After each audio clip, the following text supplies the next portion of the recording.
Hey guys, today we're going to be looking at Module 7, which is understanding organizational markets and buying behavior. So we're going to be looking at how companies buy and the behaviors that they display when they're actually buying. Yeah. So basically, who is the customer? Usually these are producers, right? Wholesalers, we all know what these are. Nonprofit organizations, farms, and retailers. We also have churches, museums, governments. Basically, it's organizations. And they tend to have what distinguishes them from organizational market as organizational markets from consumer markets is the motives that they have for buying, and they have different motivations, and they are certainly in different demographics, and they have different relationships. Okay, so when we look at motivations, what their motivations are derived from the demand for customer goods and services. So basically, they're buying to satisfy a need to someone else that they are serving, and the motivations are relatively inelastic. Remember, we spoke about price elasticity of demand in Module 6. Basically, we're talking about how demand will change depending on how the price changes. So, with industrial organizational consumers, shall I say, industries, whatever, it's relatively inelastic. So that means that price changes in the short term don't affect demand drastically. This also ties back into supplier demand. Not supply demand, supplier power. Remember, we spoke about how sometimes if there are few suppliers of a key component, they can basically charge what they want. And you're not going to say, well, I'm going to stop this business because the suppliers are demanding a 10% increase in their fees.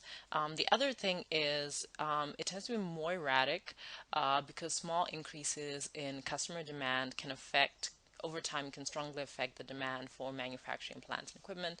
Basically, what this means is that if a certain industry begins to boom, remember how we're talking yesterday about the product life cycle and the growth phase, and how you could start off. Let's say you are, what can I say?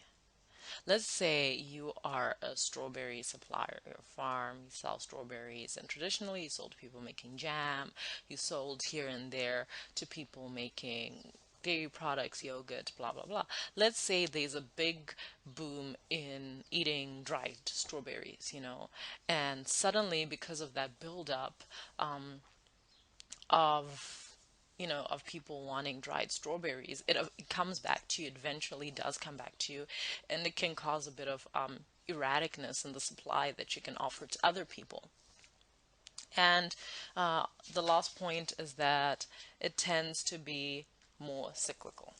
So the things that we should really focus on are it's driven by demand, it's relatively inelastic, and it can be more erratic because small changes in customer demand over time can affect the demand for manufacturing plants and equipment and other things which you're providing if you're a seller. And it is cyclical. So when we say it's cyclical, it means it runs in cycles. Um, Moving on to demographics, in general, there are fewer buyers for, in terms of the industrial market, shall I say. Um, how can I say this? More people buy Coca-Cola than the people that buy machinery that creates fizzy drinks, shall I say. So there are fewer buyers in this industry. They tend to be larger, obviously, because they're buying for reproduction of products, production of products, and so they will tend to be bigger. And usually geographically concentrated, you tend to find these customers of particular manufacturing, let's say equipment, in one location. They're not dotted all over the place. I think if you look at like the city or the town you live in, probably most of the manufacturing is done in a particular area of that town. When we look at relationships, organizational markets are characterized by the following when compared with markets for consumer goods. They need professional buying specialists and they follow a prescribed procedure. So if I was gonna go and buy strawberries, and if a dairy company is gonna buy strawberries, the process is gonna be very different. There's going to be a particular procedure. They're going to want to evaluate the quality of the strawberries. So let me give a live example. I remember when I was still in high school, we went to the milk processing plant in our town of the biggest producer of milk in the country, and it's a company called Derived. And so we actually got to follow the production from when the milk was received, how it went through pasteurization, how it went through bottling. And one of the things they said was, we don't accept milk from cows that are not dairy cows, and we test the milk for a particular pH before we accept it. So the farmers come with the milk, and then they have to test the milk for pH and all of these things. It's the same thing. There's going to be a prescribed procedure when someone is buying industrial equipment, shall I say. The next thing, the close buyer-seller relationships. I kind of think that, if you spend time with somebody in a high intense or high risk situation, you are going to eventually develop some sort of relationship. And if you're going to be buying and selling goods worth thousands, worth millions, you need to trust the person who you're buying from. You need to trust the person who you're selling to. And so you do have to have close buyer seller relationships. Whereas when I go buy my milk, I just take it from the supermarket, I scan it through the scanner, I pay my money, and I go. I don't even know the name of the cashier. I don't know the name of the manager. I don't even, know much about it. I don't develop a relationship in my supermarket. And there's a presence of multiple buying influences. So it's not just like a consumer says, oh, I'm going to go buy a pair of shoes today. When it comes to industrial equipment, you're going to have feedback, and you're going to have different people within the organization helping to make the buying decision, shall I say. And the last point is they're more apt to buy on specifications. So like people who are, let's say, doing, yeah, like the dairy farming, they have a specification of a particular pH for all the milk that they receive. If it's not that pH, then it has to go back. So that's an example. Okay. Now we're moving on to purchase motives. So what are the motives that most industrial customers have? They have three main motives. That is to facilitate production, to use for logistics, to carry out the operations, and or to resell. So this basically is when somebody buys something in bulk as a wholesaler that they're planning on reselling. So production, they facilitate the production of another product or service. So we could say like the milk. The milk facilitates the production of, well, it's a raw material when you get the milk, which has just come from the cow. It facilitates the production of, let's say, pasteurized milk, of yogurt, of whatever dairy products, cheese. With the logistics, this is when they use it to carry out the operations. So I guess one thing I would point out when I look at this is paper. Every organization needs paper because they print out stuff, they do reports, this sort of thing. They circulate memos. So paper is also an item that is bought for logistics because it helps keep things moving. You could look at stationery. You could look at parts. Machinery parts. If something breaks down, you need to buy the parts to replace it, but it's not going into the product. And then for resale, obviously, that I don't feel like I have to explain that to you guys. Next, we look at market demographics because there is a major difference between consumer markets and organizational markets. So organizational markets tend to have fewer potential customers, but on average they buy much larger volumes than customers do. So let's say that I was selling yogurt. I'm a yogurt seller today. Yesterday I was selling beans. Today I'm selling yogurt. So basically I could sell yogurt to consumers, and then I could have a huge order of yogurt from a hospital or from the military or from a school. So as organizational buyers, obviously there are fewer schools than there are ordinary consumers, and the consumers buy in small quantities, the organizations buy in bigger quantities. And in many industries, the largest organizations do tend to cluster in one or few geographic locations. So far here, the demographics explained. With market demographics, there are fewer organizational market participants, but they tend to buy more. Okay. Uh, as far as purchasing processes and relationships, organizational purchase decisions often involve an evaluation process that is focused on detailed, formally specified criteria and is carried out by specific managers in the organization. So it's not like me deciding, okay, fine, actually, it kind of is. Because I feel like in the families, you tend to find women doing most of the grocery shopping. But anyway, in an organization, if I'm going to buy the milk, like a dairy board, there's a formally detailed evaluation process that needs to, be followed. And only the people who are specialized enough to carry out that evaluation are going to do it. You're not going to take someone from marketing or accounting to evaluate the quality of the milk. Okay, I had the hardest time ever understanding this graph, slide, whatever. But I think I finally nailed it down. So, okay, if you're a company that is going to be selling to other companies, uh, you need to look at the following things. These are going to be the implications. Okay, first of all, you need to look at the end user. Who's going to be using it, right? Who is going to be using this product or service or whatever, because you need to make plans about it. And usually it's organizations.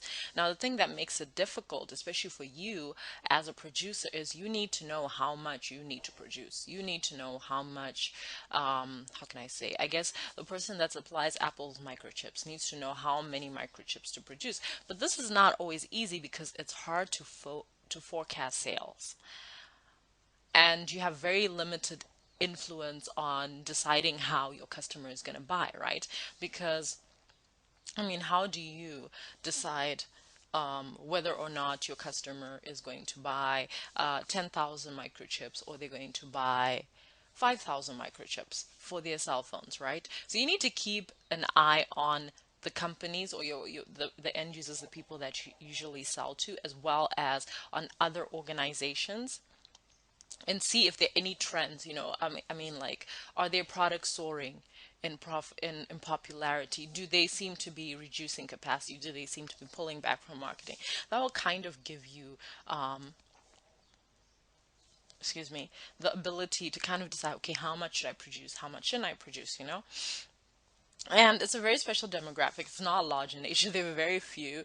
And for them to make a decision to buy from you, it usually takes a lot of, what can I say, a lot of decision making, a lot of time spent analyzing your products, your services, their production line, their customers. So it's not like a snap decision.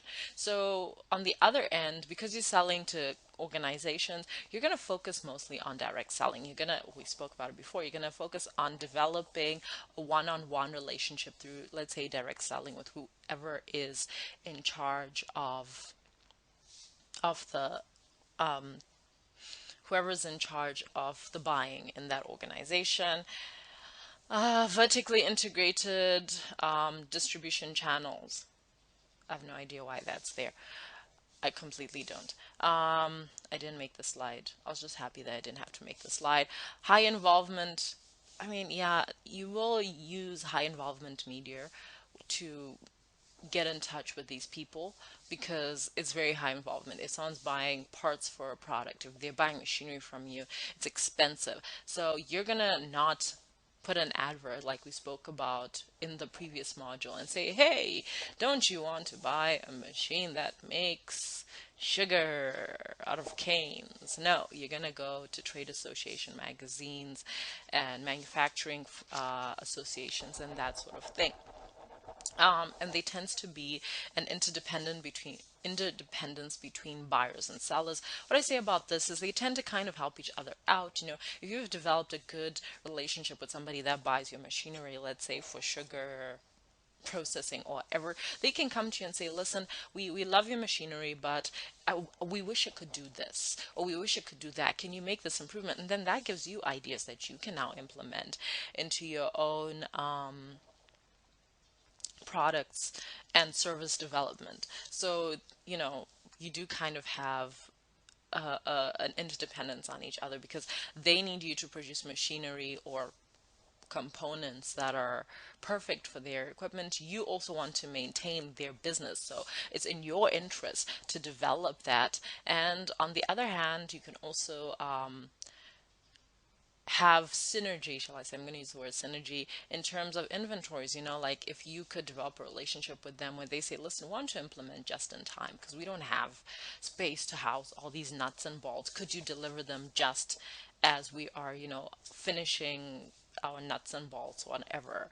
And then you find them developing software systems to track each other's delivery, to track each other's production, and that sort of thing. Okay, moving on. So an organizational customer is usually a group of individuals. And so it's not just one person that says, we're going to buy this. As you can see, imagine that box, which you can see there is the organizational customer. And as you can see, there are lots of people in there. And the participants that are in there, they are four main participants. Actually, there's one that's not here, but I'll explain it to you. Okay, so there's the user. This is the people who's going. These are the people who are going to use the goods. So this will be the person who's actually on the production line of making milk. So they could say, listen, we got this milk from this other farmer, and the yogurt just wasn't thick enough, and so we're just not happy with it. So they tend to have some influence on the purchase decision. And then we've got influencers, right? And they provide information for evaluating alternative products and suppliers, and they're usually technical experts from various departments within the organization. And influencers help determine which specifications and criteria to use in making the purchase decision. So the user could then go to the influencer and say, listen, the milk is not thick enough. And then the influencer will say, okay, let me analyze the milk, since the yogurt is not getting thick enough. And then they'll decide, okay, fine, we should stop using the supply because maybe they are feeding their cows too much salt or something, because I know cows like eating salt. And that kind of thing. And then the influencers will be able to say, okay, fine, we're not going to use the supply anymore. Then we've got gatekeepers, and gatekeepers control the flow of information, and suppliers and prospect goods are communicated by them. Basically, okay, no, let me say that again. Gatekeepers control the flow of information to other people in the purchasing process. They primarily include the organization's purchasing agents, the supplier's salespeople, and they influence a purchase decision by controlling the information that reaches other decision makers.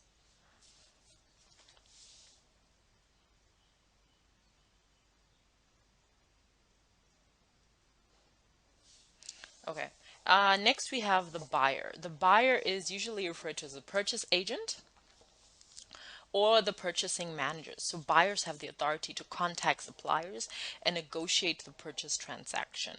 In some cases, they exercise wide discretion in carrying out their jobs. In other cases, they are tightly constrained by specifications and contract requirements determined by the technical experts and top administrators. I think that's relatively self-explanatory. And they also meet suppliers and close deals.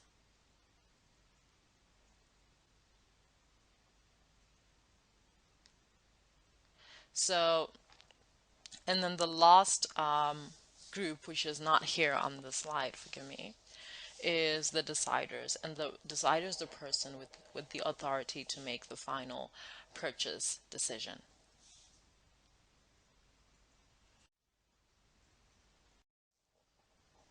sorry, when you're going to include people in the buying center, you need to, it depends on what's being purchased. Uh, like for instance, when the purchase is a major new installation or it's expensive, um, that usually it's going to include people like the firm's chief executive and top financial officer. Because if you're going to spend a whole bunch, someone from production can't just say, okay, we're going to spend 10 million on this production equipment. They're going to probably need to bring in the financial director and the CEO to discuss something like that. So yeah. So on the other hand, if you've got purchases that you're making, like parts for manufacturing or R&D or engineering, production, that sort of thing, you'll also need to have that kind of feedback. So different members of the buying center may participate and exert different amounts of influence at the different stages in the decision process. Okay. So, as an example, so people from engineering and R&D often exert the greatest influence on the development of specifications and criteria that a new component must meet. Because look, if you're going to invent a type of yogurt that doesn't get hot no matter how long it's sitting in a child's school bag. What you're going to need is, if the people who have developed the product say, listen, we need this to do this, and we need this particular type of chemical or whatever ingredient, you're going to listen to them because they know what they're talking about. But look, in general, the makeup of the buying center also varies with the amount of past experience the firm has in buying a particular product or service. The buying center does tend to be smaller, and the relative influence of the purchasing manager is greater when reordering items. So if it's something that you've ordered before, you've had it before, then you can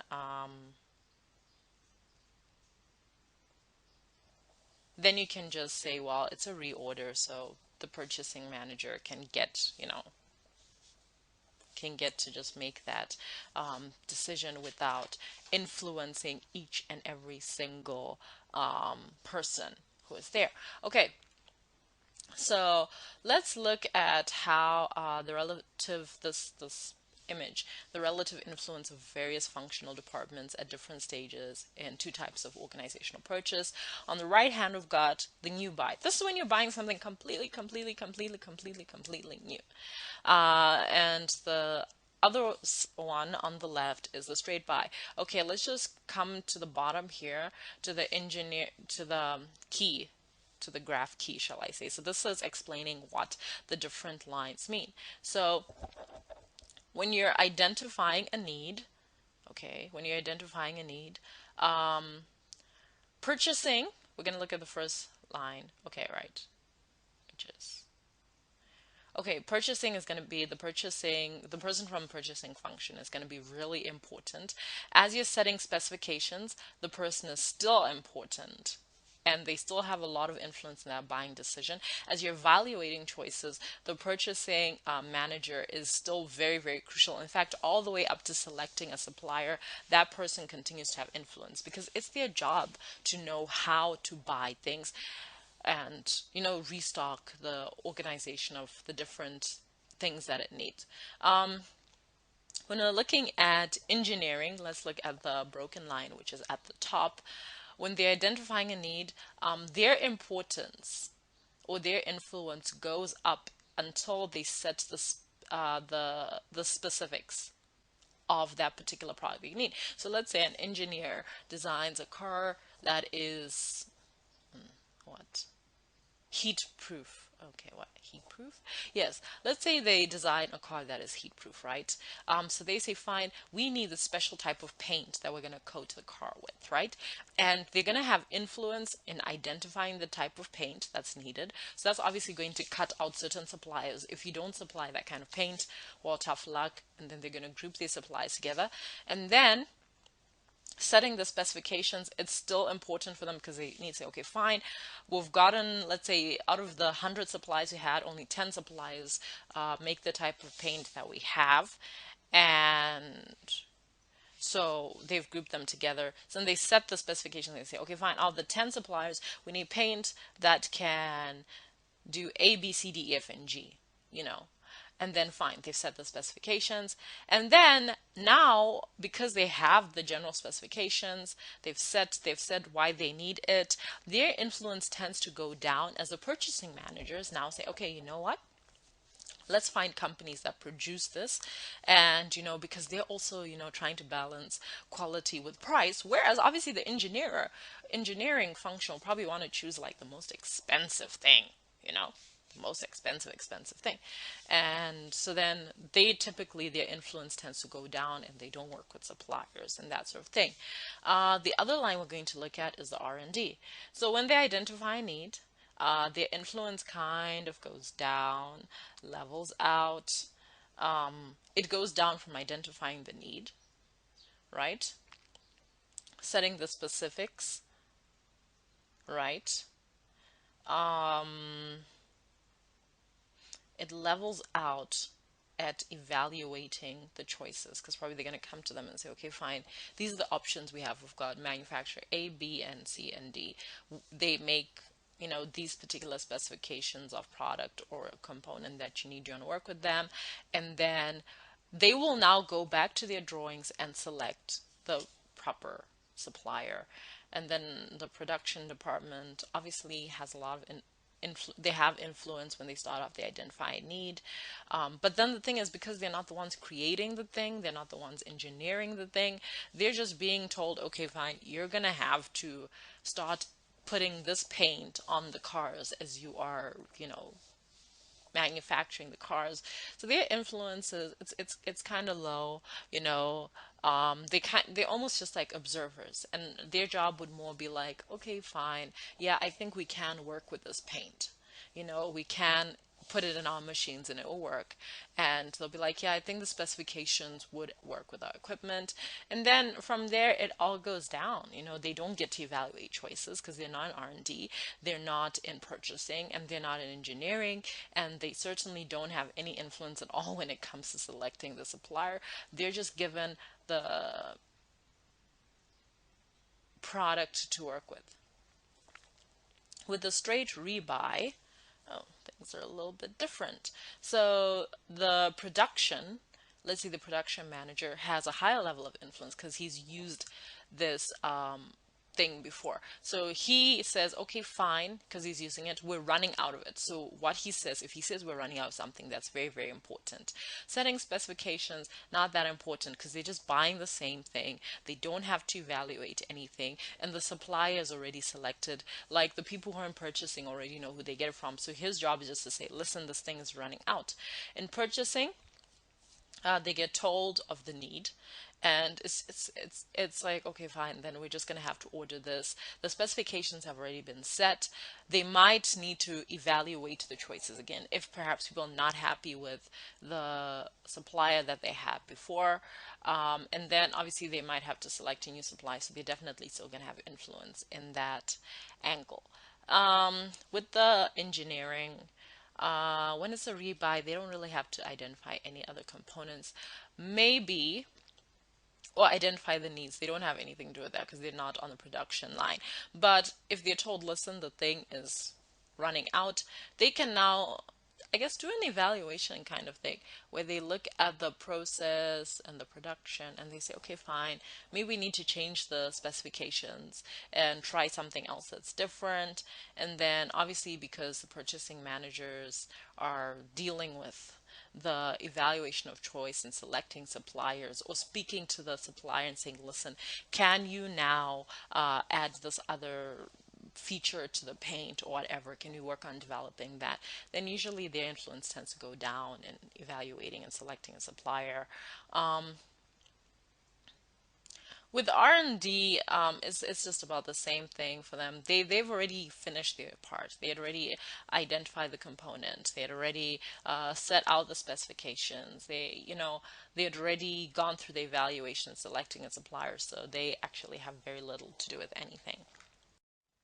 So the next thing we're looking at is marketing implications. So an important part of a marketing program aimed at organizational customers involves determining which individuals to target, how and when each should be contacted, and what kind of information appeals to that kind of consumer? Like, what is going to be persuasive, you know? So a manager marketing to a particular industry, might use the approach of developing accounts, account management policies. Like, okay, fine, this is how we deal with a new customer. Let's say we organize a meeting. I think Faraz would have known so much more about this because he was into selling air compressors, so he would know more about this. But I presume it would be a process of saying, okay, let's say identify the key person, set up a face-to-face meeting, invite them to come and see your production plant and some of the things and something like that. So basically, you need to figure out who you're contacting inside the organization. So you need to find out who is holding the money and who can make the decisions. You need to decide how and when you're going to contact them. How are you going to reach out to them?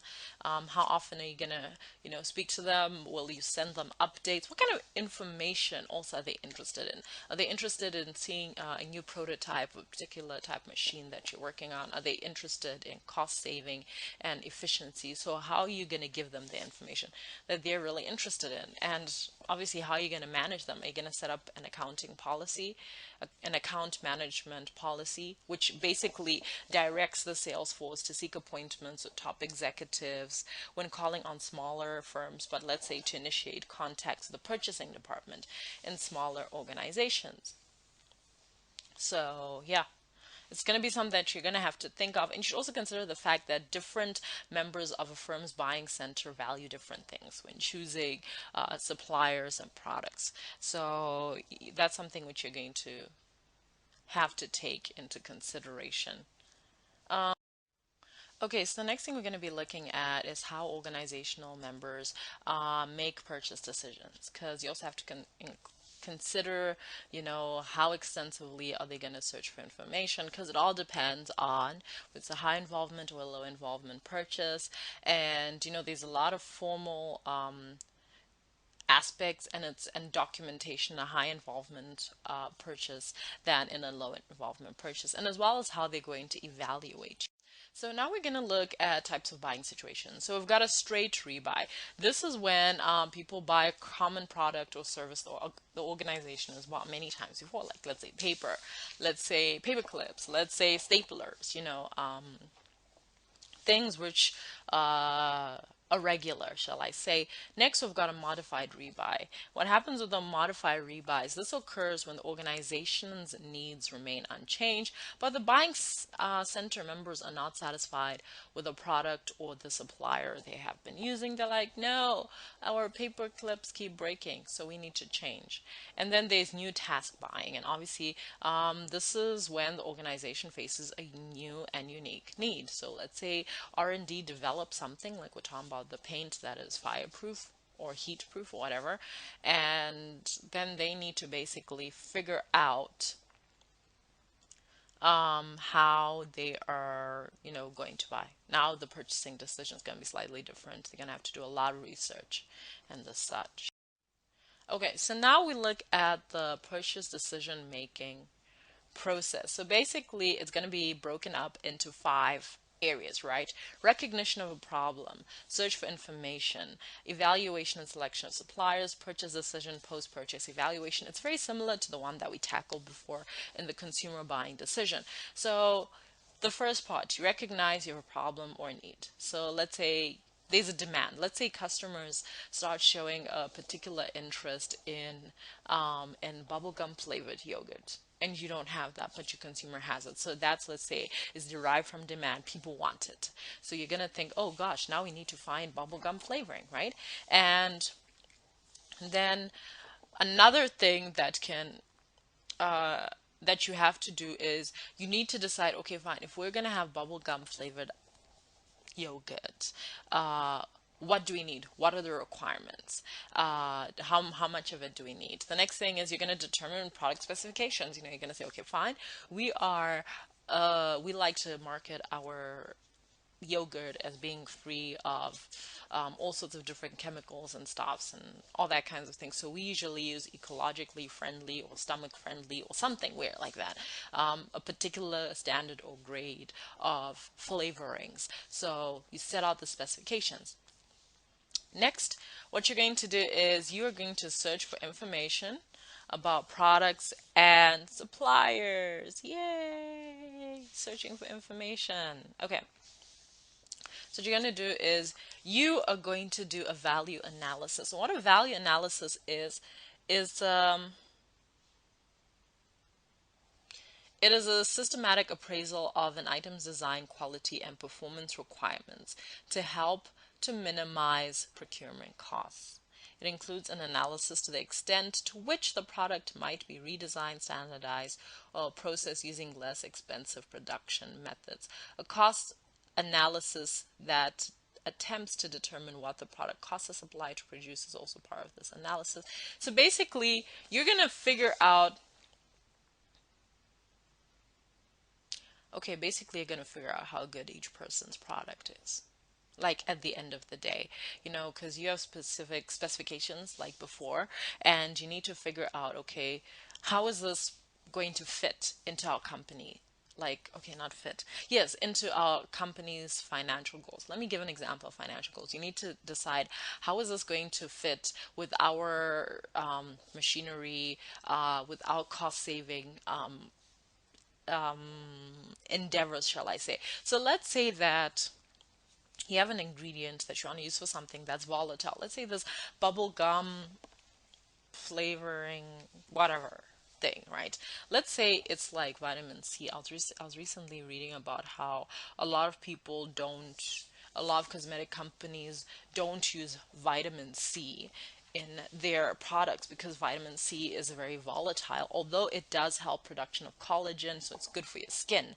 But the problem with vitamin C is you put it in, it's volatile because it mustn't be exposed to heat. It mustn't be exposed to light. It should be an airtight container. And when you have all of those factors, you might decide, well, vitamin C may not be a cost efficient product to use. So it's the same thing. So when you do a value analysis, you're looking at items design, quality, and performance requirements. So if you're going to bring in this bubblegum flavor, is it sensitive? Let's say it's like vitamin C. Let's say it must be always kept in airtight conditions. Let's say that it should only be kept in dark containers so that it's not degraded by sunlight or light in the production factory. Let's say that it needs to be mixed with a particular other product or compound to make it more effective as flavoring, because at the end of the day, you want to minimize procurement costs, you know, and then you think to yourself, okay, fine, how can we work with this new product? Can it be standardized? Can it be processed using less expensive production methods? Because let's say they say to you, okay, fine, I noticed that you use copper barrels to make your yogurt. I don't know anything about yogurt, so please don't presume that they use copper barrels. Honestly, I don't know. I'm just pulling this example out there. Let's say they use copper barrels to make yogurt. And then they say, well, the thing with this bubble gum flavor is that if you use copper barrels, it's going to absorb the copper taste from the barrel. So you need to use stainless steel or something like that. So you basically need to do a value analysis. Okay, fine. This particular product, you go like to a number of manufacturers and you find one and they say, well, ours can't be used with steel barrels. Another one say, yeah, I mean, you can use copper or whatever. Ours is very versatile. Okay. So after now look at this value analysis and now you're thinking to yourself, okay, fine, is it actually worth it to get this thing and make this whole product? Then you make a make or buy decision.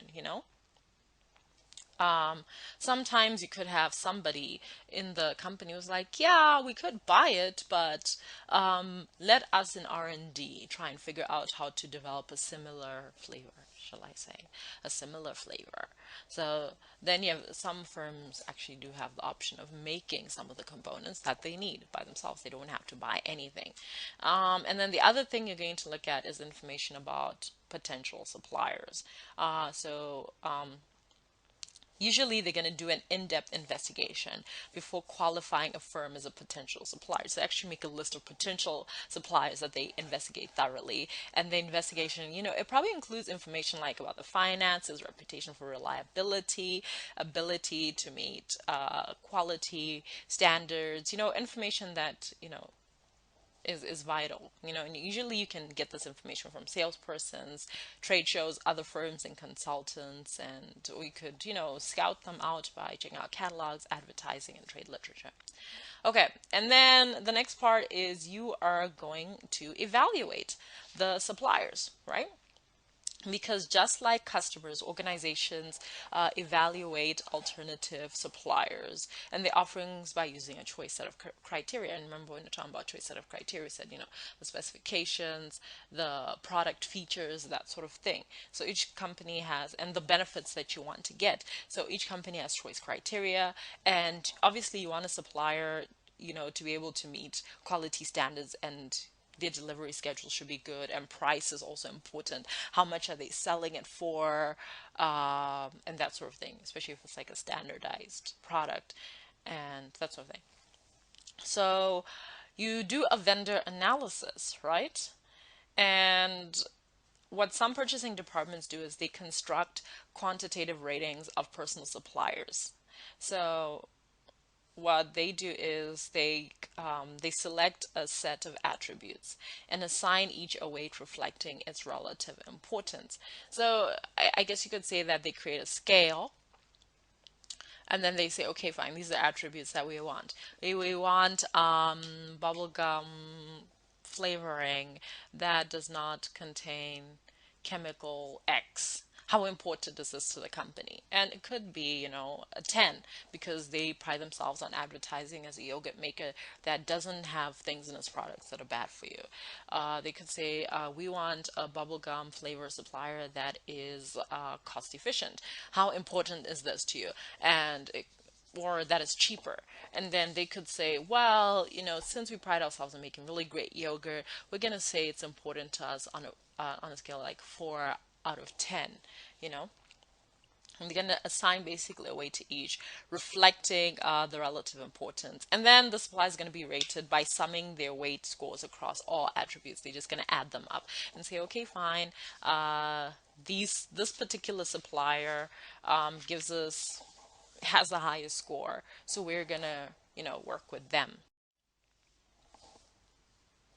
Yeah, so basically this is just going back and summing up everything we've discussed.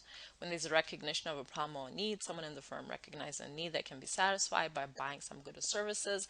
In some cases, the need recognition may be almost automatic, and then sometimes changes in the organization's operations can create new things. Let's say, again, you start, saying like, oh gosh, I think we should make bubblegum flavored yogurt. Then the requirements for planning. Um, when you're planning, because remember on the previous, on the chart that was showing us how the organization buys things. After the recognition of a problem was, looking at derived demand and requirements planning. So when talking about requirements planning, you have to forecast future requirements. So you have to sign long-term purchase contracts as well. I think the worst thing that can happen to an organization is not to sign a long-term purchase agreement or contract and then find yourself unable to get that product or thing that you want. Like that company, the American company that bought all the Moscato in Italy. And obviously you need to consider lower costs and better relationships between you and your supplier. Okay. And obviously when you're determining specifications, product specifications, you need to talk to the technical experts and R&D, so that you can, understand, what exactly you need to get for the products, especially like looking at the scope of the organization, like what's the organization really going into. Since we said our organization makes yogurt, they like, okay, fine. We do want to not be left behind by a competitor, so we definitely do need to have this, this flavoring. And sometimes they can even seek help. Like this is going to your bubblegum flavoring suppliers and saying, listen, I want to make this new product. Can you make it for us? And we don't want this particular chemical in it because that goes against, our position in our market as a healthy yogurt producer. And then obviously you do need to look at, like we spoke about, you search for information, you do a value analysis, you look at how much it costs, the quality, whether it meets the design of that particular thing. I know I didn't speak about it because I was talking about a yogurt flavoring, but the design is very important and how it will perform, because such information can help the purchasing agent better evaluate alternative bids or negotiate favorable price. Okay, and then the company needs to make a make or buy decision.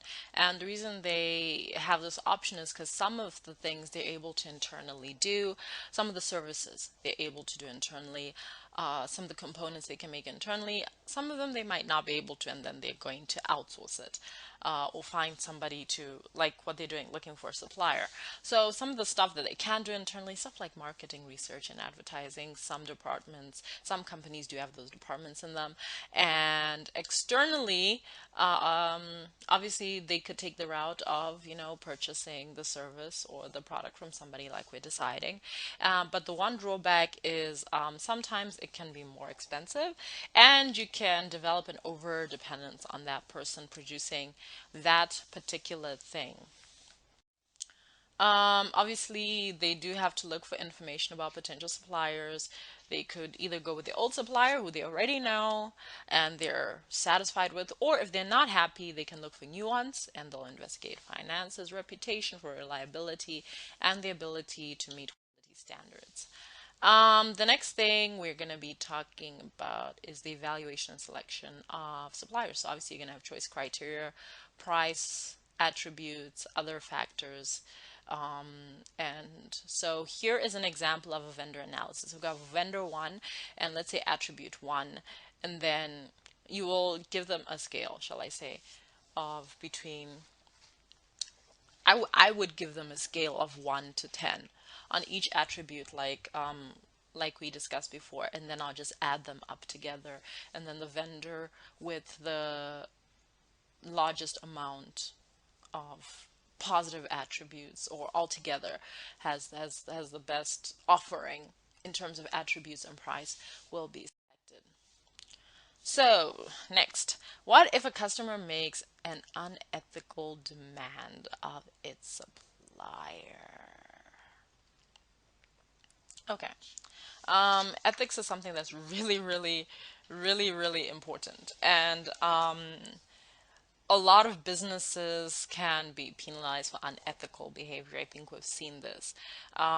But I'm going to talk about two aspects of unethical behavior. I'm going to talk about reciprocity and bribes. I think we all know what bribes are, that, it's basically what do you do when you're asked to give a bribe? Like you go to this company, you go to this not blueberry, bubblegum,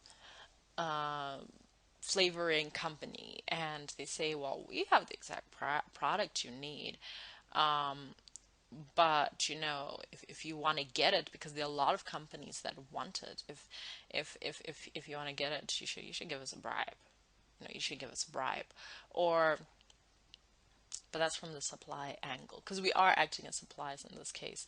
Like if you want to get on the list, you should pay a bribe. It's kind of like how rich people always get organs, or sometimes get organs, even though like they're like lots of people on the transplant list. Yeah. So what if a customer makes an unethical demand of its supplier? What if the person who you want to sell to, or the purchasing manager, says, okay, yeah, we could buy this from you, but we've got lots of people trying to sell us this thing, but you can just deposit a small thank you in my bank account. So sometimes you don't know what to do, especially when it comes to bribes, because it might be, in some cultures, there's like a culture of bribery, and you can't do anything about it's almost expected in some cultures.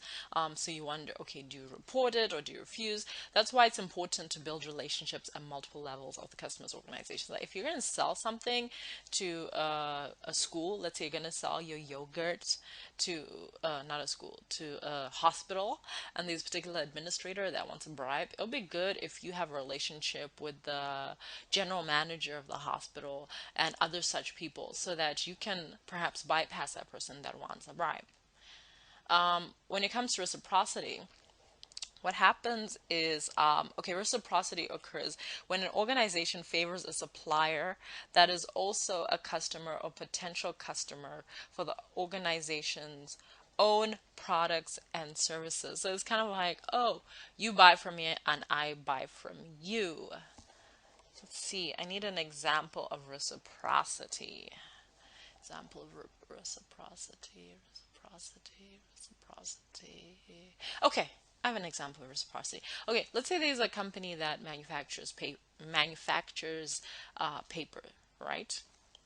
Let's say there's a company that does advertising, right? It's an advertising firm, and and the advertising firm once upon a time, uh, well, not once upon a time, currently buy all their paper from this paper manufacturing firm.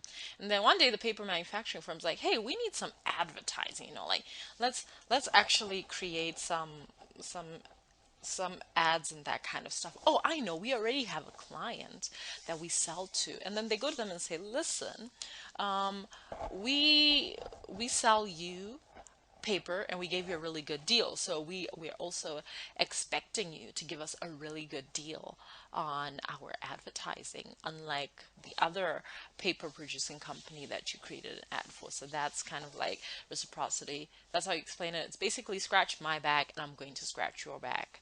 Okay, so ethical behavior plays a crucial role in developing the trust and cooperation necessary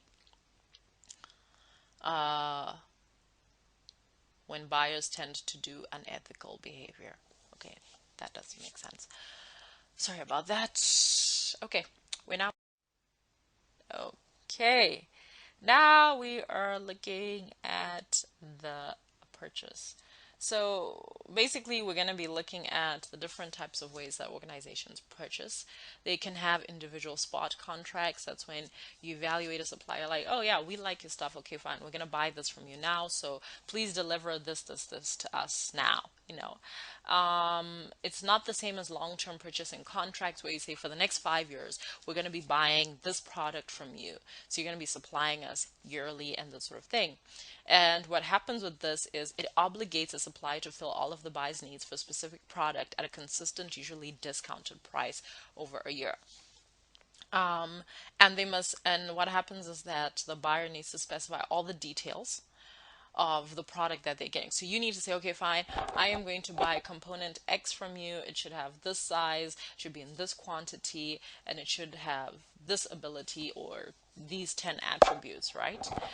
This can be difficult because if your industry is changing really quickly, committing yourself to a contract that is long term and has all of these specifications laid down. What if that component needs to change because customers require something different? What if you need to add an attribute to it? Then what's going to happen? And then you have ongoing, informal relationships, where you can just call and say, hey, it looks like something's about to change. Do you think that you could help us out with this sort of thing? And yeah. And also, I think the other thing that could also change with long-term purchasing contracts is if there's a sudden drop in demand for your product, but you've committed to buying, let's say you need 10 liters of bubblegum flavoring, and then you find you have a drop in sales of it, that you only need 2 liters, but you've committed to buying 10. Or let's say you've committed to buying 10 and you actually find out, oh, you need 20. How does that actually work? It can create a bit of a nightmare for you. Okay, now we're going to look at the impact of technology and the growth of auctions or e-exchanges. So basically, these are places like eBay or areas where websites, shall I say, where people in manufacturing can go and purchase goods in large quantities. An example of this, I guess I would actually say, is like Alibaba.com. I believe it's a .com because they usually, you do find some sellers on Alibaba that are willing to sell you like single components, but usually they say something like minimum order of 1,000. So basically what people do is they develop electronic catalogs And this helps automate the collection of production information, orders, and payments. You have a lot of auction websites so people can bid on stuff. Like somebody will be like, okay, fine, we've got 10 liters of bubblegum flavoring on sale. And then the different yoga companies or chewing gum companies will bid for that flavoring. And these auctions have the potential to greatly increase price competition and lower a buyer's acquisition costs. In some cases by as much as 30 or 40%. Okay, when we're talking about increased price competition, it means, what usually happens at auction is one person like, okay, I've got 10 liters of bubblegum flavoring. And then one person like, okay, I'll buy it for 5,000. Someone else like, I'll buy it for 3,000, for 8,000. So that's 3,000 more. Someone like, I'll buy it for 10. Someone like, I'll buy it for 12. So sometimes it actually increases the price of that product. On the other hand, sometimes you'll get to auction, no one else is bidding for it, so you actually bid a really low bid and you get the product. But it's not a good alternative in the case of complex and innovative products, or if trusted alliances are in the picture. So if you're going to be buying a complex or innovative product, you're probably not going to go to an auction site because, again, we spoke about specifications.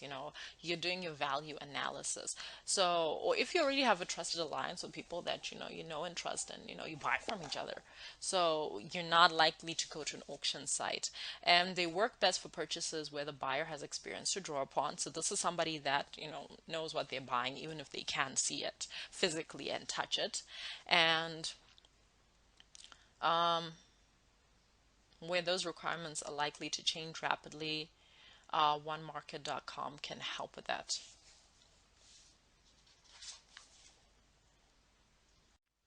Okay, and the last thing, they work against the development of a cooperative long-term relationship with a given supplier. So this might not be what you want to try if you want to develop a long-term relationship. Moving. Okay, so what we're going to talk about now is logistical alliances. This is when you make alliances with people who you're going to supply things to or who are going to supply you things. So facilitating logistical alliances involves the sharing of sales and inventory data and computerized reordering. So that's when let's say your supplier provides you with some sort of inventory management system.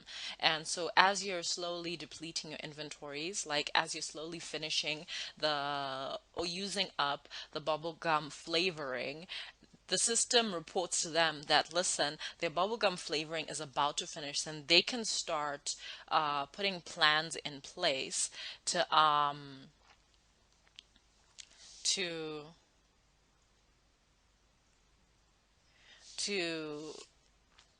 they can start putting plans in place to restock you. So they're gonna develop some sort of software, because software development has come along quite a bit. Like Procter and Gamble formed an alliance with Walmart. Walmart's like a big supermarket chain, and Procter and Gamble sells a lot of products that Walmart sells, like shampoo, soap, these kinds of things. So whenever a Walmart store is about to run out of a particular item, let's say a type of soap or shampoo, the system lets them know that it's about to finish, and then they can start working on replenishing that particular thing. And such paperless exchanges reduces sales and purchasing expenses. You don't have to make phone calls, you don't have to meet up, you don't have to just, sometimes when you're purchasing large quantities, you don't have to drive there and meet up with people. So it's paperless, and gosh, I feel like it's less stress. It helps cut mistakes, bill backs, and it helps minimize inventories, because the last thing any company wants is to have to develop warehousing facilities for stocking inventory. Like an example of this would be, there's a retailer here called something Hi-Fi Corp, and they sell appliances, household appliances, your air conditioning, washing machines, these sort of things, TVs, radios, appliances you find in your house. And we wanted to get a washing machine. It was on special, and unfortunately the washing machine was no longer, we wanted a metallic one, metallic silver, and it wasn't available anymore. So what actually happened is we needed to go to the warehouse because they said, listen, we only have a white one, but it's in warehouse and we'll have to reduce the price for you.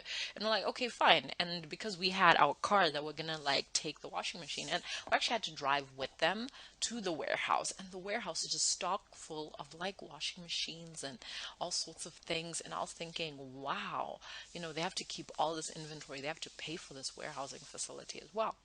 And it also decreases the probability of you being out of stock, because if the system recognizes that you're about to go out of stock of something, they are going to replenish it. And it also improves cash flows as well, because you're not keeping large amounts of inventories that tie up your cash.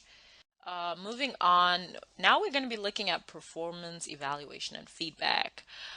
So what they're usually going to do, they're going to evaluate, did the goods meet the required specification? Does it actually perform to expectations? And how fast was the delivery, and how good was the post-sale service? Okay, so when we talk about specifications, remember we said, fine, you could have two products that are essentially the same, but someone else needs them with different specifications, with different attributes. So did it actually have the attributes we wanted? Then did it perform well? Now that we added it to our production or to our product or whatever, did it actually perform as good as we wanted it to? Did the chip cause the machine to crash, or did it cause the machine to work flawlessly? And also, how was the supplier service? Did they deliver when we wanted it delivered? And afterwards, how was the post sale service when we had an issue and said, listen, we found 10 components that weren't working right? Did they say, okay, we're immediately sending you the 10 components, or we're coming to check out what's wrong with them, we're really sorry about it? Or did they say, hey, tough luck, it's what happens? So now we're going to look at the marketing implications of organizational purchasing situations. Right. Okay. So buyers in certain circumstances need to collect a lot of information about alternative products and suppliers and engage in extensive comparisons before making purchasing decisions. So, you'll have a situation and then you're going to say, okay, fine, we need to order a specific product. So we're going to start from the bottom here. We're going to look at buyer studies. So basically what's going to happen is people are going to study you. They're going to say, fine, what does this company offer? How can it help us? How can it not help us? And then,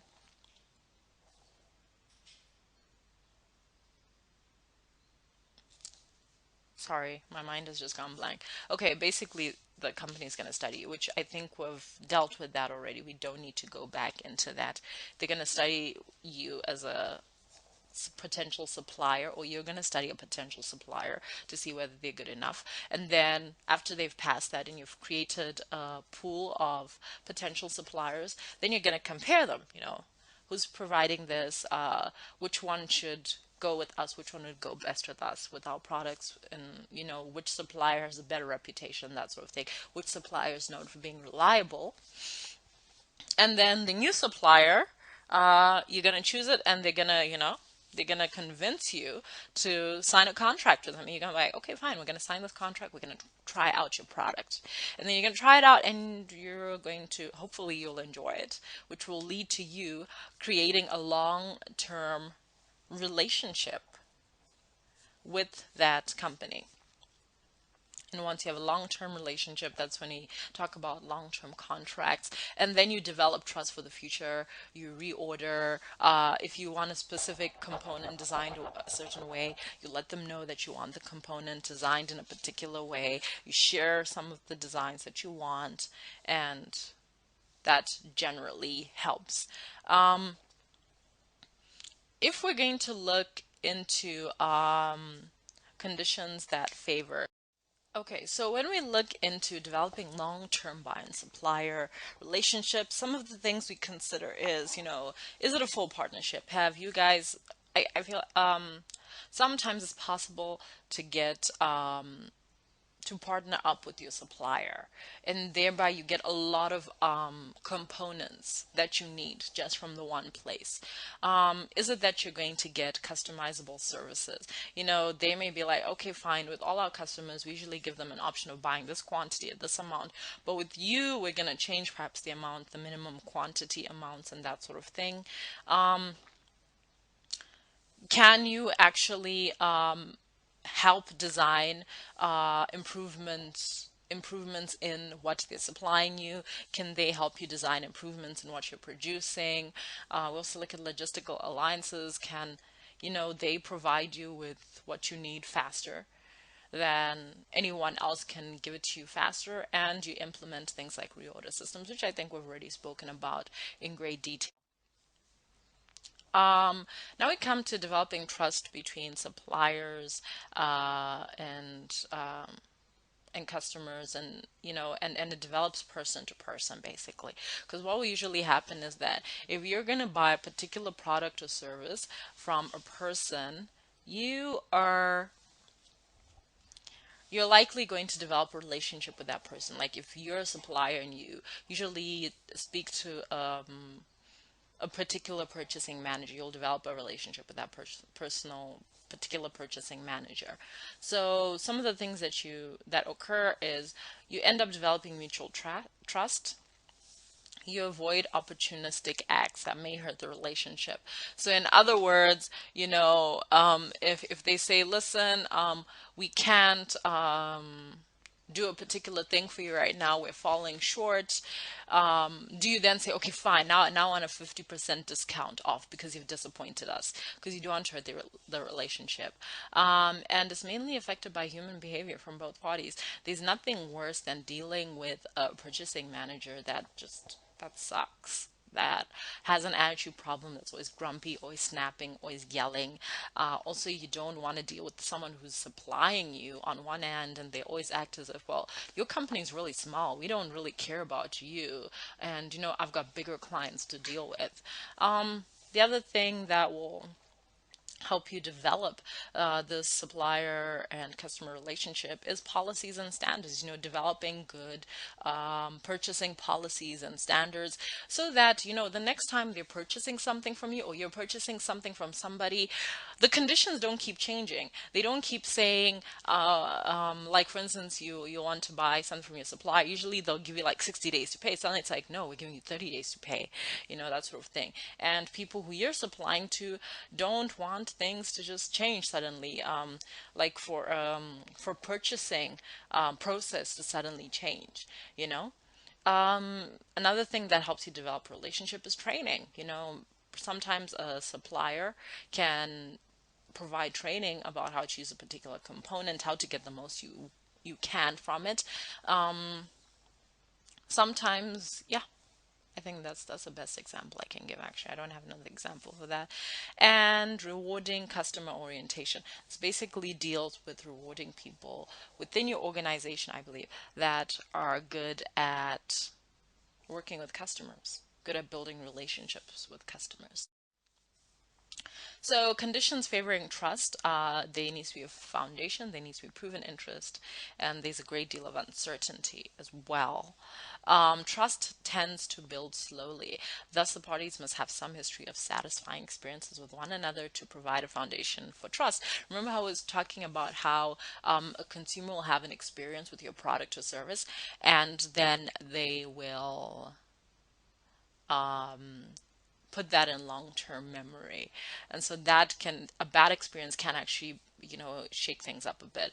Okay, when an organization sees suppliers, this is proven trust. When an organization sees a supplier making dedicated customer specific investments, when you see that your supplier is actually investing in designing a better component that you need, that always helps build trust and commitment.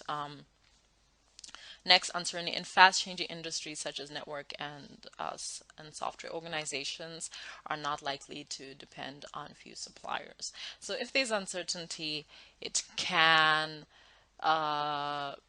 can shake things up as far as trust and commitment, because if things are changing rapidly, you don't want to commit to one company when another company or other companies are developing more innovative ways of creating goods.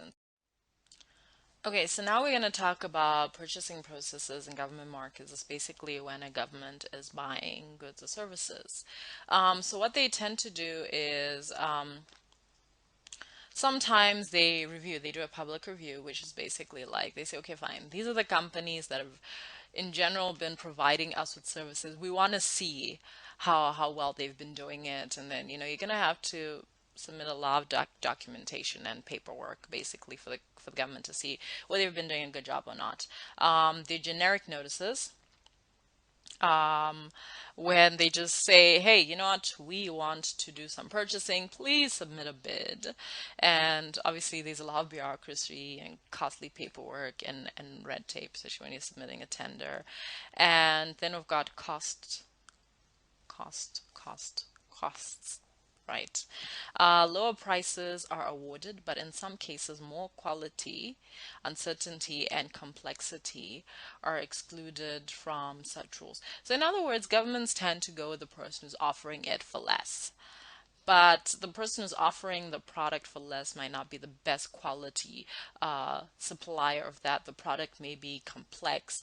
The product may also be a bit unstable. You need a product that's stable. And if you go for the person who bids the lowest, who gives the lowest bid, then you might end up, and it does happen. That's why some government institutions are not known to have the best quality service, because they tend to work on saving money. So obviously, conventional marketing techniques such as advertising and differentiate don't work as far as government, because only the lowest price will be looked at. And marketing here is to anticipate government needs and participate or influence the development of product specifications and gather competitive intelligence and carefully prepare bids and expedite post-sales activities and services. So basically, what they're saying is that the marketing that you can do here is sort of like a market research and say, okay, fine. These are the issues that we're currently having in our country. We think that government is going to move to correct this. So let us start designing a solution, or let us start putting information out there about what the best solution would be.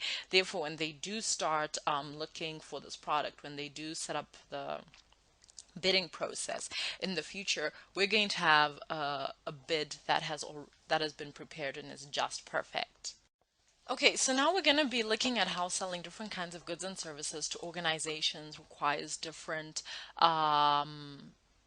marketing programs. We're going to look at raw materials, component materials and parts, installations, accessory equipment, operating supplies, and business services. So with raw materials,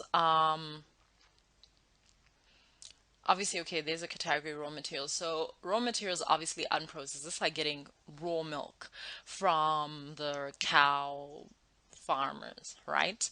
And the unprocessed goods that become a production of final product. So they usually have a limited few supply. They have limited supply, few producers, and distribution is a key function. And price is critical as a competitive variable. So that's why over there on the bottom we have, farm. We have cotton, vegetables, fruit, etc. Then we've got natural, which is iron, petroleum, water. These are the different supplies of, let's say, raw materials. So you're looking at iron, petrol, water, wood from, timber from trees, and on the other hand, we've got farms. Okay, when we look at component materials, these are processed goods that become a portion of the final product. So I spoke about the bubble gum flavoring because it is already processed, but it's going to be mixed in with milk to make yogurt. So characteristics, usually you make high volume purchases. You have long-term contracts. There's a lot of competition among the suppliers, and it requires good service and nurturing of relationship with buyers, because look, if there are a lot of suppliers, you can get it from somewhere else, and web auctions can also be important for standard components. Okay, when you look at installations, like this is when people have a particular product and you pay them to come and install something. So Usually, okay, this applies to major capital goods used to produce a final product, but they're not part of the final product. So you're just paying for somebody to come and install it. It's a long lasting. Now we're looking at characteristics. It's long lasting. It's involved in the production of many units of the final product over many years. Because you're not, once you've installed a piece of machinery, you're not going to install it every year. And usually involves large monetary outlays. Capital budgeting committee, the capital budgeting committee is involved in the purchase decision and is sold directly from the manufacturer. So if the manufacturer says, okay, fine, I'm selling you a machine that makes yogurt, they're also going to send the team who's going to do the installation, and you're also going to have to pay for that. And personal selling is the preferred method of marketing, and system design services are crucial because let's say you have a piece of machinery that you've designed and you want to go and install it. You might come across, let's say, a manufacturer or a customer who's going to manufacture it that needs a special design in that their production facilities are very small. So perhaps you're going to need to design the machine that does the same thing but can fit with a particular room or particular warehouse or factory setting. That was the only example I could think of. With accessory equipment, these are finished goods that facilitate production of the final product. It's almost like components, I guess, but it could be like things like nuts, nails, bolts, that sort of thing. It's enduring, but less so than installation. It's more standardized, more frequently purchased, and less costly than capital equipment. Less complex buying and intermediaries may be involved. Okay, when we look at operating supplies, these are finished goods that facilitate repair, maintenance, and ongoing operations. So just like paper, we talked about paper. So yeah, so it's analogous to customer convenience goods. It's frequently purchased and consumed in a short time. It's standardized. It has a broad market and it has heavy use of channel intermediaries. You're not even going to bother developing a relationship with the manufacturer, and web-based wholesalers and catalog sites help this, um, help you to purchase operating supplies. And then you've got business services.